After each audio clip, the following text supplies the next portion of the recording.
Lo anunciábamos al comienzo del programa, ya está en nuestros estudios el doctor Eduardo Costelo, ministro de Trabajo. ¿Qué tal, doctor? Buenas noches, bienvenido. ¿Cómo estás, Mónica? Buenas noches. Uno de los temas que está preocupando en cuanto a los sectores laborales que prestan servicios en nuestra provincia, como así también en provincias aledañas, es la situación laboral de los trabajadores de Gasnor.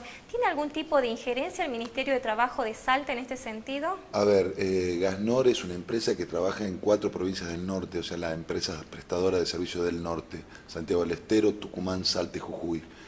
Al ser un conflicto plurijurisdiccional, o sea, que involucra más de una jurisdicción provincial, corresponde el resorte para entender una discusión como la que está llevando adelante, que es una discusión paritaria de salarios, el Ministerio de Trabajo de Nación, que de hecho se viene llevando adelante con ciertas audiencias que van estirando la conciliación obligatoria en el marco de la discusión paritaria. Nosotros apelamos a que, y entonces en ese caso la provincia no tiene injerencia por ley, no tiene competencias como para poder entender en esta discusión que se viene llevando adelante entre la empresa y la entidad sindical que los nuclea. Nosotros apelamos a que se reactive el diálogo, a que vuelvan y avancen en lo que es una discusión de salarios, alcancen un acuerdo y podamos normalizar el problema que se está viviendo no solamente en nuestra provincia, sino en el resto del norte. ¿Usted ha tenido contacto con autoridades nacionales para ver cómo va avanzando esta negociación? Hablamos con la secretaria de Trabajo de Nación, quien también está interesadísima en avanzar con estas discusiones. Esperemos que en las próximas reuniones se pueda avanzar en los parámetros salariales que están solicitando, o llegar a un acercamiento en virtud de los parámetros salariales que están discutiendo la entidad sindical y lo que ofrece la empresa, se llegue a acercar y puedan tener un acuerdo, ¿no? Doctor, los primeros días de agosto se daba a conocer una estadística sobre el índice de desempleo en algunas regiones del país, sí, y nos ubicaban con un índice superior al resto de provincias del noroeste. ¿Salta tiene un 10,5% de desempleo? No, la última medición es de un 8,5%. A ver, hay que comparar peras con peras, manzana con manzana. Si nosotros como provincia tenemos circuitos productivos totalmente distintos a provincias vecinas nuestras. Si bien compartimos en muchos casos algunas actividades, otras no. Entonces nosotros directamente nos medimos con nosotros mismos y tomando parámetros de circuitos y de fechas idénticas o interanuales idénticas a la del año pasado. ¿Por qué? Porque si nosotros medimos el tercer trimestre, que es el medido, con el segundo, seguramente tenemos un 0,5 más de desempleo. Ahora, si lo medimos con idéntico trimestre del año anterior, tenemos 0,1 porcentual menos. ¿Por qué? La provincia de Salta se caracteriza por tener diferentes ciclos productivos. Si se mide el desempleo en plena época de Tabasco en el Valle del Lerma, seguramente los índices bajan. ¿Por qué? Porque la mayor cantidad de trabajadores es absorbido por esta actividad. Ahora, al igual que en el norte con el frutícola. Que es lo que pasa. Por eso mismo hay que tomar, para referenciarse y para saber cómo se avanza en el tema del desempleo, con idéntica fecha del año inmediato anterior. Con estos números que maneja el Ministerio, cuando hablamos de porcentaje es muy difícil medirlo. ¿De cuánta gente estaríamos hablando que en Salta está desempleada? A ver, todo número es frío. Hablar de números para nosotros, la preocupación es que no haya ningún salteño en situación de desempleo, ningún salteño en situación de informalidad de trabajo. Marcar estos parámetros de medición en número de gente, también habría que ver cuáles son los parámetros de medición. Si nosotros nos comparamos como provincia con la actividad económica, con todos los ciclos productivos, más la evolución que tuvo turísticamente en nuestra provincia, nos comparamos con Formosa, que tiene un 0,2% de desempleo, y decimos habría que revisar un poquito el tema de las estadísticas. Yo la verdad que veo que nosotros tenemos que avanzar en seguir generando herramientas que permitan inserción laboral genuina a los salteños. Ahora, ¿cómo se hace para generar esto en un panorama económico y social bastante complicado de Argentina, donde había expectativas de inversiones y hoy se ven totalmente en condiciones no, digamos, aptas para que el empresariado venga a invertir y realmente se reactive el trabajo? A A ver, yo creo que en primer lugar vas evaluando todo lo que es la situación macroeconómica, la situación del país. Tenemos que ser un poco más cautos en el manejo de la información con respecto a lo que son los parámetros económicos y los parámetros de despido. ¿Por qué?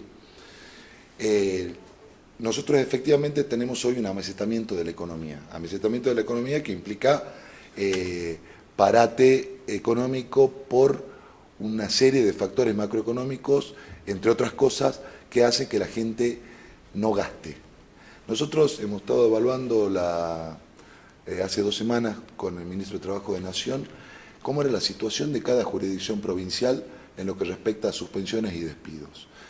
Lo cierto es que muchas de las provincias, aquellas provincias que no tenemos industria metalmecánica o industria de autopartismo, lo único en donde vemos un resentimiento es en el empleo, es en el comercio. ¿Por qué? Porque aquel trabajador que ve cierto peligro en su puesto de trabajo, cierto peligro que está marcado por múltiples factores y mucho tiene que ver también con los medios que empiezan a trabajar el tema de que ya vienen por mí, en cualquier momento te despiden. ¿Qué hace un trabajador que ve cierto riesgo de perder su fuente de trabajo? No gasta por las dudas. Al no gastar, no compra, el comercio se retrae en la venta, no abre nuevos puestos y no toma nueva gente, nuevos trabajadores. Y en algunos casos hasta cierra y despide. Entonces es un círculo vicioso que hay que romperlo en algún momento. Y para eso hay que O sea, ¿usted tomar dice que este tranquilidad. círculo vicioso lo creamos nosotros mismos? No solamente, no. Yo digo que en el manejo de la información tenemos que tener mucho cuidado. A ver, nosotros estamos viendo que existen ciertas actividades en nuestra provincia que efectivamente están trabajando y muy bien. Nosotros, todo lo que es la parte procesadora de granos, todo lo que es la parte alimenticia, fábrica de pastas, fruta y hortícola, tuvo un desarrollo este año gracias a las condiciones climáticas que no tuvo el año pasado, más allá de las condiciones climáticas del año pasado, que sufrimos una sequía que hacía 60 años no se producía en nuestra provincia. Hoy, felizmente, todo este tipo de actividades tomaron mucho más gente que en los años de bonanza anterior a la sequía. Entonces, tenemos que ver efectivamente actividad por actividad para que no sea todo lo mismo y para que podamos llevarle tranquilidad a ese trabajador que hoy está trabajando para que consuma, para que el circuito de comercio, que hoy es el más sensible en nuestra provincia, se reactive y no tengamos problemas de despido. Es difícil decirle a la gente que siga consumiendo cuando ve que su poder adquisitivo cada vez es menor, ¿no? Está bien, a ver, pero sí, efectivamente, aumenta la nafta, hay un montón de factores que hay que ver, pero la gente lo mismo consume si es que no tiene miedo a otros factores como puede ser perder el trabajo. La verdad que perder el trabajo y la zozobra que se genera ante el miedo de perderlo, sin dudas hace que se retraiga todo, ¿no? Se retrae el ser humano como trabajador y se retrae el comercio y se retrae la actividad. Ya lo dijo el presidente del CFI, estuvo ayer, que hay que tratar de llevar confianza. Nosotros creemos que si se solucionan los parámetros internacionales con respecto a la deuda, hay un montón de gente esperando invertir en nuestro país por todo lo que implica y eso generaría muchísimas fuentes de trabajo. Esas inversiones que están esperando en la frontera para entrar sin dudas van a generar fuentes de trabajo. Esperemos y anhelamos que esto se solucione y eso se presente cuanto antes. Doctor, una de las políticas más firmes que ha llevado adelante su cartera ha sido la erradicación del trabajo infantil. Ya se anuncia que va a haber controles en lo que es la festividad del Milagro. ¿Ustedes tienen capacidad para poder controlar todo el movimiento que genera el Milagro para que los niños realmente no trabajen? No, pero tenemos muchísima militancia de la gente que integra el programa de erradicación del trabajo infantil, en donde tienen una presencia permanente en todo lo que es el circuito de venta y de stand que se instalan en virtud de la novena y en virtud de la procesión. Ya se ha replicado esto en años anteriores y hemos logrado que muchos de estos niños que estaban en situación de trabajo, que es puntualmente se presenta por la gran cantidad de gente en lo que es venta de productos, se ha logrado disminuir el año pasado y el anterior. De hecho se había trabajado con la Dirección de Control y anduvo bastante bien, entonces este año se va a replicar. Nosotros entendemos de que a pesar de que no seamos muchos, tenemos que redoblar los esfuerzos para combatir un flagelo que nos cruza a todos como sociedad, que es el trabajo infantil. En las últimas horas hubo denuncia por parte de algunos trabajadores que están comprendidos en las obras del Fondo de Reparación Histórica, diciendo que la empresa que los ha contratado no ha cumplido, digamos, con las condiciones laborales de trabajo y de contrato. ¿Ustedes han tenido alguna intervención en este sentido? Sí, hay audiencias permanentes en la delegación de Tartagal con respecto a la Lo empresa. interrumpo, ¿esto significa que la gente del Fondo de Reparación Histórica no tiene un seguimiento con respecto a la contratación? No, hay un montón de cosas acá en este conflicto, como en muchos de los conflictos laborales. Lo cierto es que se alcanzó el 95% de obra, o sea, se está terminando la obra. Y en todo, en lo que implica el convenio colectivo de UOCRA y todo lo que es la parte de construcción y las modalidades de contratación de la construcción, teniendo un fondo de desempleo, cuando se va terminando los ciclos se va despidiendo al personal que empiezan a cobrar inmediatamente lo que es el fondo de desempleo que tiene la UOCRA. Es un sistema particular de trabajo.